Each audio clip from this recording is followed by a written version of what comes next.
नमस्कार, आप देख रहे हैं इंडिया न्यूज हरियाणा और मैं हूं आपके साथ सरिता तिवारी। टोक्यो ओलंपिक में अपना अब तक का सबसे अच्छा प्रदर्शन करके भारतीय दल लौट आ चुका है। देश ने वीरों का सम्मान किया, पलकों पर बिठाया। हरियाणा ने भी अपने खिलाड़ियों का जमकर सम्मान किया।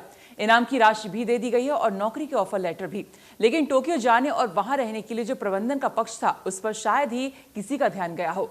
कोरोना के बीच इतने देशों के हजारों खिलाड़ियों के रहने और उनके खेलने का प्रबंध करना अपने आप में ही बड़ा काम था। देश से 220 से ज्यादा लोगों की टीम टोक्यो ओलंपिक में हिस्सा लेने गई थी। जाने इससे पहले कैसी तैयारियां की गई थी और वहां कितनी सावधानी बरती गई, इस बारे में बता रहे हैं deputy chef de mission doctor Prem Verma. उनसे खास बातचीत की हमारे सहयोगी सुंदर सोलंकी ने। टोक्यो ओलंपिक में जिस तरह से हमारे खिलाड़ियों ने प्रदर्शन किया, पूरे देश में खुशी का माहौल है। लेकिन उनकी मेहनत, उनकी लगन के अलावा और भी ऐसे लोग हैं नेपथ्य में रहकर, जिन्होंने इस टीम को, इन खिलाड़ियों को एक बल दिया, एक ऐसी ताकत दी जिससे ये प्रदर्शन कर पाए। उन्हीं में एक शख्स हैं डिप्टी शेफ द मिशन। इसके अलावा एक बड़ी जिम्मेवारी उनके पास रही इस पूरे ओलंपिक के दौरान कि वो मुख्य कोविड लाइजनिंग अधिकारी थे देश की तरफ से। जी हाँ, हम बात कर रहे हैं doctor Prem Verma, GST central commissioner भी हैं। सर, स्वागत है आपका। और सबसे पहले तो बहुत बधाई, जिस तरह से पूरा देश आज मतलब यूँ कहिए कि बड़ा गर्व महसूस कर रहा है। बहुत सारे चैलेंजेस होते हैं और वहाँ जिस तरह से ये कोविड का दौर था, उसमें किस तरह की स्थिति रही, किस तरह से उनको फेस किया? सबसे पहले मैं आपके माध्यम से जितने भी खिलाड़ी जिन्होंने भारत का नाम रोशन किया और एक उत्कृष्ट प्रदर्शन किया, पूरे देश की जनता की तरफ से उनको मैं हार्दिक शुभकामनाएं देता हूं। और इस प्रकार के ओलंपिक, इस बार के जो ओलंपिक हैं, पूरे सफलतापूर्वक रहे। इसके अंदर सबसे खास बात ये थी कि ये पहला ओलंपिक था जो बिल्कुल विपरीत और विषम स्थितियों में ऑर्गेनाइज हुआ। शुरू में 2019 में जब ऑर्गेनाइजिंग कमेटी ने सोचा था कि 2020 में ओलंपिक्स होने हैं, तो तब तक ये कोविड है, ये महामारी ख़त्म हो जाएगी। लेकिन ऐसा नहीं हुआ। उसके बाद एक साल के लिए गेम्स स्थगित किए गए और स्थगित करने के बाद भी जनवरी के आसपास जापान सरकार को, ऑर्गेनाइजिंग कमेटी को पता लग गया था कि कोविड का खतरा टलने वाला नहीं है, शायद इससे भी ज़्यादा बढ़ जाए। तो उस प्रकार से एक बहुत बड़ा उन्होंने ब्लूप्रिंट तैयार किया, जिसमें कि डिफरेंट के एक्सपर्ट्स की राय रही। और जितना बड़ा मास्टर प्लान बना के जिस तरीके से इन परिस्थितियों में उन्होंने गेम करवाए, इसके लिए मैं जापान सरकार और आईओसी और ऑर्गेनाइजिंग कमेटी को भी उनकी बहुत बहुत तारीफ़ भी करता हूँ, सराहना भी करता हूँ। हमारे ऊपर भी एक इतनी बड़ी जिम्मेवारी आ गई कि जितने नियम और कर्तव्यों का पालन, रूल्स एंड रेगुलेशंस का पालन इस बार हमें करना था।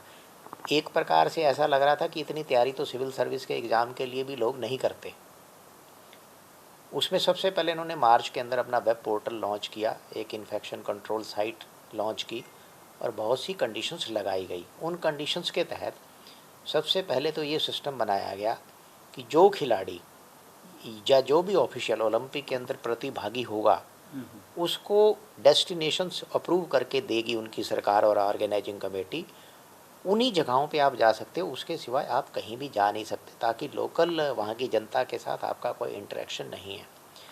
दूसरा, आप यहाँ से स्वस्थ जाएं और वहाँ जाके भी स्वस्थ रहें, उसका भी इन्होंने एक रोबस्ट सिस्टम बनाया था। एक उन्होंने ऐप लॉन्च की थी। आपने 14 दिन पहले यहाँ अपना हेल्थ मॉनिटर करके उस ऐप पे अपने पैरामीटर रोज़ अपलोड करने थे। वो मेरी एज ए कोविड लाइजनिंग अधिकारी जिम्मेवारी थी कि हर खिलाड़ी और हर ऑफिशियल का डाटा है जो हेल्थ का, उसके अंदर अपलोडेड हो। जाने से पहले, यहाँ से प्रस्थान करने से पहले 96 घंटे पहले और 72 घंटे पहले 2 RT-PCR टेस्ट करवाने थे।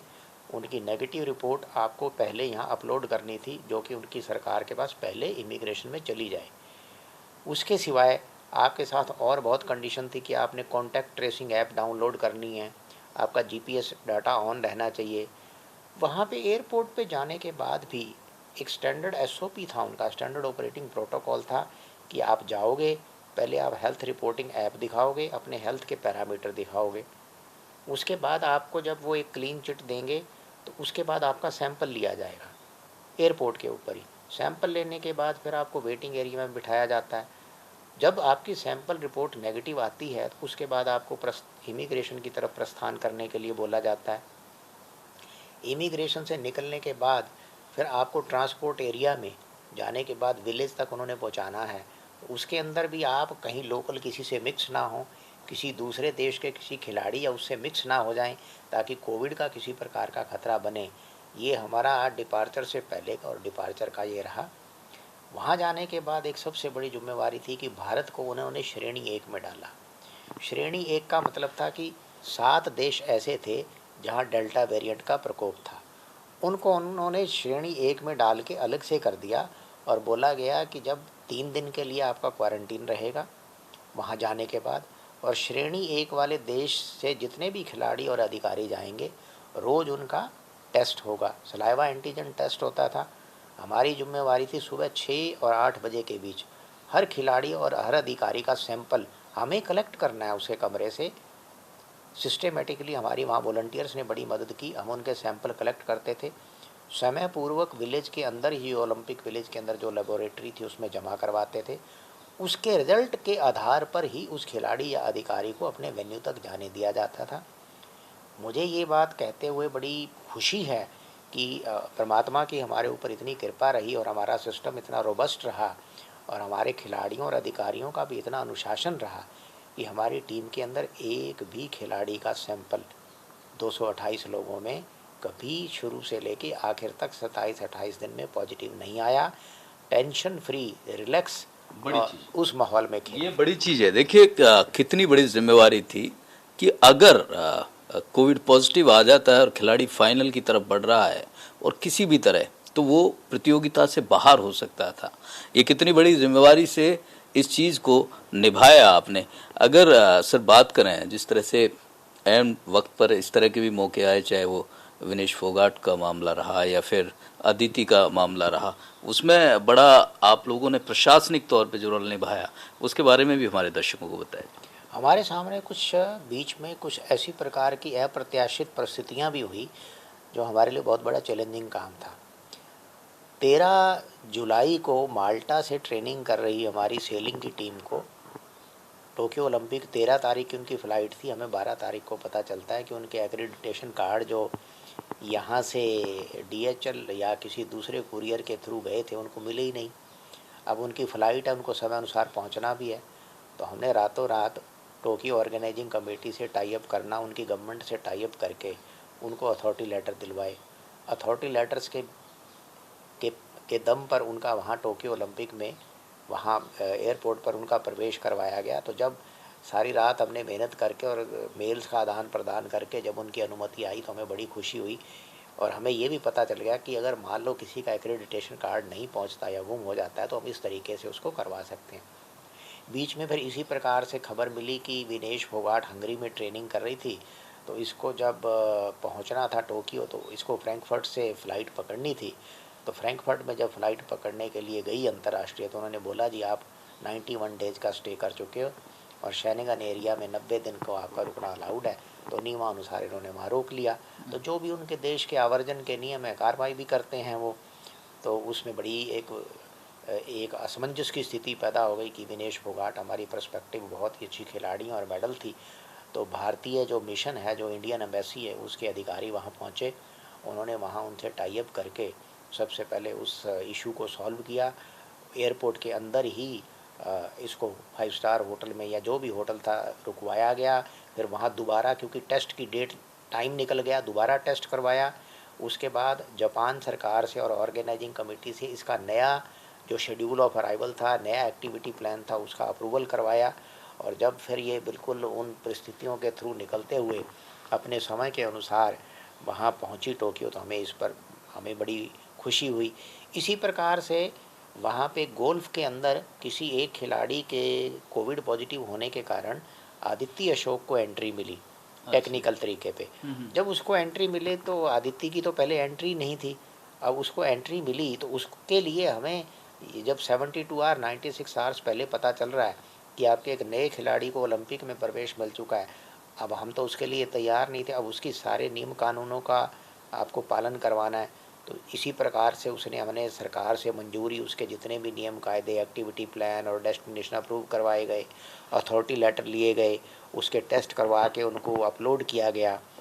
बीच में जैसे मुझे खबर आई कि जो रशिया से पहलवान आ रहे हैं, जो हमारे रशिया से रेसलर आ रहे हैं, उनको जो RT-PCR रिपोर्ट बना के दी है वहाँ की सरकार ने, वो उस नियम उस तरीके से नहीं है जो जापान सरकार को एंट्री के लिए चाहिए थी। रशिया में अपने ढंग से रिपोर्ट बना के देते हैं, अपना तरीका है। जापान सरकार ने अलग से फॉर्मेट प्रेस्क्राइब किया था कि इसी टेस्ट की इस प्रकार से रिपोर्ट होनी चाहिए। तो हमने जो भी रशिया पे रिपोर्ट मिली उसको गूगल से ट्रांसलेट करके जापान सरकार को फॉरवर्ड किया, उनको पूरा समझाया और कि इन दोनों के अंदर कोई फ़र्क नहीं है। तो हमने रेसलर के आने का इंतज़ाम किया। जब हमारे देश के लोग खिलाड़ी मेडल जीतने लगे तो भारत के जो राजदूत हैं वहाँ श्री संजय कुमार वर्मा जी, उनकी तरफ से एक निमंत्रण आया कि भारत की जो एम्बेसी है और वहाँ पर हिज एक्सेलेंसी को बड़ी खुशी होगी कि अगर वो खिलाड़ियों को और ऑफिशियल को सम्मानित कर पाएँ। लेकिन वहाँ ये नियम था कि आप किसी भी प्राइवेट जगह पे नहीं जा सकते, कहीं किसी से नहीं मिल सकते। ये मुझे बड़े फ़ख्र के साथ कहने का खुशी हो रही है कि भारत की टीम इंडिया एक पहली थी जो मैंने गवर्नमेंट ऑफ जापान और उनकी मिनिस्ट्री ऑफ फॉरेन अफेयर्स से टाई अप करके 14 सदस्यीय भारतीय दल को एम्बेसी को डेस्टिनेशन अप्रूव करवा के जापान सरकार द्वारा उसकी विधिवत रूप से उस फंक्शन को करने की अनुमति प्रदान की गई। भारत ही सिर्फ एक ऐसा देश था जिसके खिलाड़ी अपने एम्बेसी में जाके और समारोह में शामिल हुए जहां भारतीय राजदूत द्वारा उनको सम्मानित किया गया। तो जिस तरह के अनुभव, हमें ऐसा लगता है कि जो मेहनत है निश्चित रूप से हमारे खिलाड़ियों का बड़ा योगदान है, लेकिन पूरे दल ने और खासकर डॉक्टर साहब ने जिस तरह से अपने अनुभव बताए हैं, ये मिशन संभव नहीं था। सभी लोगों का जिस तरह से वहाँ जाने की बात हो, वहाँ रहने की बात हो, सही सलामत स्वस्थ रहना, ये सारी चीज़ें और उनका पहुँचना, फिर यहाँ से जाना, बहुत सारी दिक्कतें थी, लेकिन उन दिक्कतों को खिलाड़ियों तक पहुँचने ही नहीं दिया। कैमरामैन कुलभूषण के साथ सुंदर सोलंकी, इंडिया न्यूज़, दिल्ली।